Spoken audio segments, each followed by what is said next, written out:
저는 종이책을 공저 포함 6권 썼습니다. 그중 몇 권은 수천 권이 팔리기도 했습니다. 34세의 부업으로 경제적 자유를 찾아가는 과정을 담은 책 34세 부업의 신도 그중 하나입니다. 오늘 이야기는 그 책의 속편이라고 봐도 좋습니다. 6권의 종이책에서 나오는 인세가 6개월에 고작 10수만 원이었습니다. 수천 권이 팔린 책에서 나오는 6개월치 수익이 그 정도입니다. 불로소득이라고 볼 수도 있지만 솔직히 너무 적습니다. 출판사와 수익을 나누고 유통 마진이 빠지고 나면 저자에게 남는 게 생각보다 훨씬 적습니다. 종이책 시장의 현실입니다. 그래서 전자책으로 눈을 돌렸습니다. 예전에도 전자책으로 간간히 수익을 낸 적이 있었습니다. 근데 그때는 기획도 부족했고 마케팅도 몰랐습니다. 홍보 방법도 제대로 없었습니다. 그 결과 한 달 순수익이 고작 수십만 원 수준이었습니다. 종이책 인쇄보다는 낫지만 이것도 만족스럽지 않았습니다. 뭔가 방법이 있을 것 같은데 뭐가 문제인지 몰랐습니다. 그런데 이번에는 달랐습니다. 며칠 만에 쓴 전자책으로 세금 제외 순수익 기준 한 달에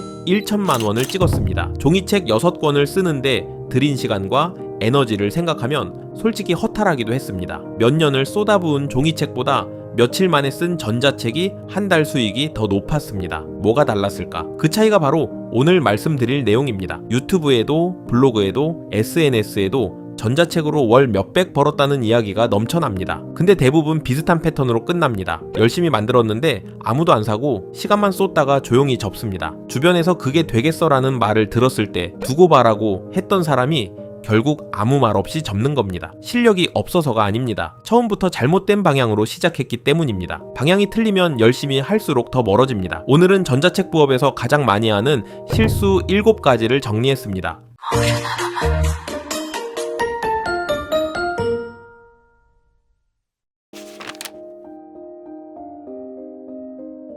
보통은 내가 아는 걸 다 담겠다는 마음으로 쓰기 시작합니다. 그동안 공부한 것, 경험한 것, 깨달은 것들을 전부 쏟아붓고 싶습니다. 근데 독자는 내 지식에 관심이 없습니다. 독자 입장에서는 내 문제를 해결해 줄 수 있느냐만 중요합니다. 전자책을 쓰기 전에 먼저 물어봐야 합니다. 독자는 지금 어떤 문제로 힘들어하고 있는가? 어떤 것 때문에 잠을 못 자고 있는가? 무엇을 해결하고 싶어서 돈을 쓰려 하는가? 거기서 시작해야 합니다.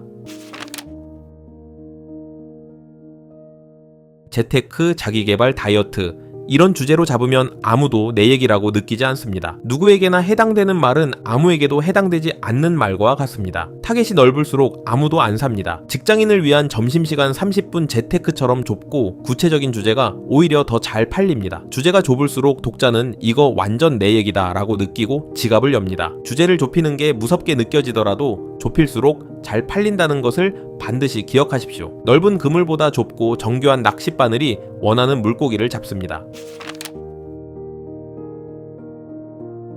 일단 쓰다 보면 되겠지라고 생각하고 시작합니다. 처음엔 잘 써지는 것 같습니다. 하고 싶은 말이 많아서 빠르게 써 내려갑니다. 근데 쓰다 보면 어느 순간 방향을 잃기 시작합니다. 앞에서 한 말을 뒤에서 또 하고 내용이 중복되고 흐름이 엉킵니다. 결국 다시 처음부터 쓰는 일이 생깁니다. 그렇게 시간을 낭비합니다. 목차가 잡히는 순간 글쓰기 속도가 완전히 달라집니다. 무엇을 써야 할지, 얼마나 써야 할지, 어떤 순서로 가야 할지가 명확해지기 때문입니다. 목차에 투자한 1시간이 본문 쓰는 시간을 10시간 단축시켜줍니다. 목차를 먼저 잡으면 글을 쓰는 게 아니라 빈칸을 채우는 느낌이 됩니다. 훨씬 빠르고 훨씬 일관성 있는 글이 나옵니다.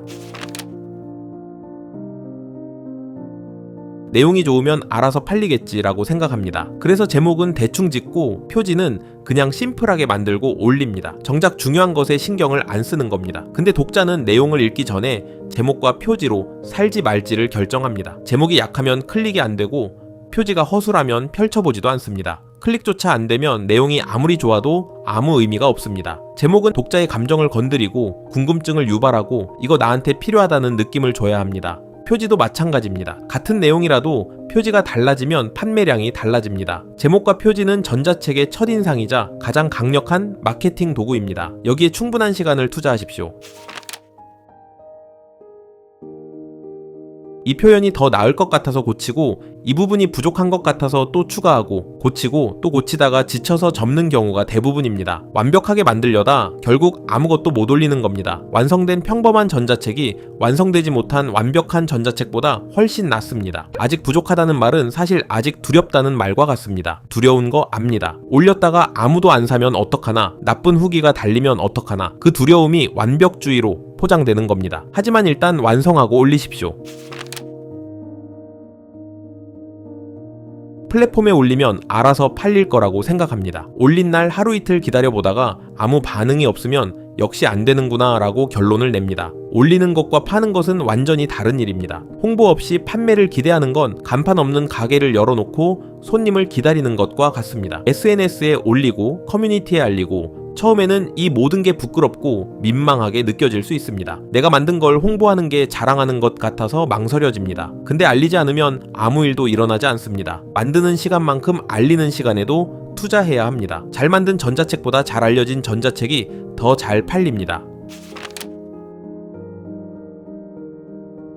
요즘 전자책 쓸 때 AI를 안 쓰는 사람이 없습니다. 근데 대부분 표면적인 활용에 그칩니다. 초안 좀 써줘, 요약해줘, 이 수준에서 멈춥니다. AI한테 물어봤는데 뻔한 대답만 나온다는 말이 여기서 나옵니다. 똑같은 AI를 써도 어떻게 다루느냐에 따라 결과물 퀄리티가 완전히 달라집니다. AI를 제대로 못 쓰면 오히려 시간만 더 낭비하게 됩니다. 남들은 AI로 하루에 전자책 초안 하나를 뚝딱 만들어내는데 제대로 된 활용법을 모르면 똑같은 도구를 쓰면서도 10배의 시간이 걸립니다. AI 활용법의 격차가 곧 생산성 격차이고 수익 격차입니다. 그 방법을 아는 사람과 모르는 사람의 차이는 시간이 지날수록 더 벌어집니다.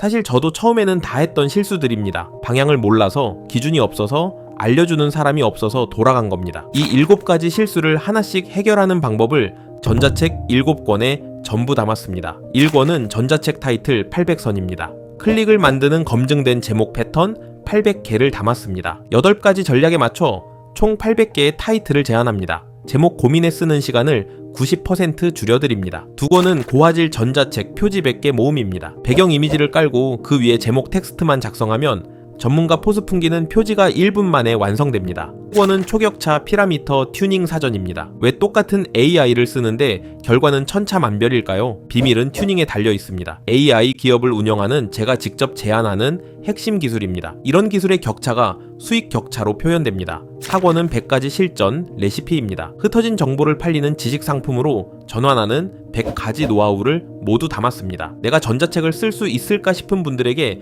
뾰족한 한 수를 제안합니다. 5권은 안정적으로 생활비 보태는 전자책 기획법입니다. AI를 사용해서 기획, 설계, 집필, 편집하는 방법을 차근차근 가이드 형식으로 알려드립니다. 6권은 전자책 제작 등록 6시간 퀵가이드입니다. 기획부터 PDF 제작, 플랫폼 등록까지 딱 6시간 만에 끝내는 초효율 프로세스를 공개합니다. 물론 앞서 설명드린 5권의 학습은 필수입니다. 7권은 20가지 전자책 실전 마케팅 기술입니다. 자본금 0원으로 즉시 매출을 일으키는 20가지 실전 홍보 기술을 담았습니다. 관련 정보는 모두 설명란 링크를 참고하시기 바랍니다. 여러분의 부업 인생을 응원합니다.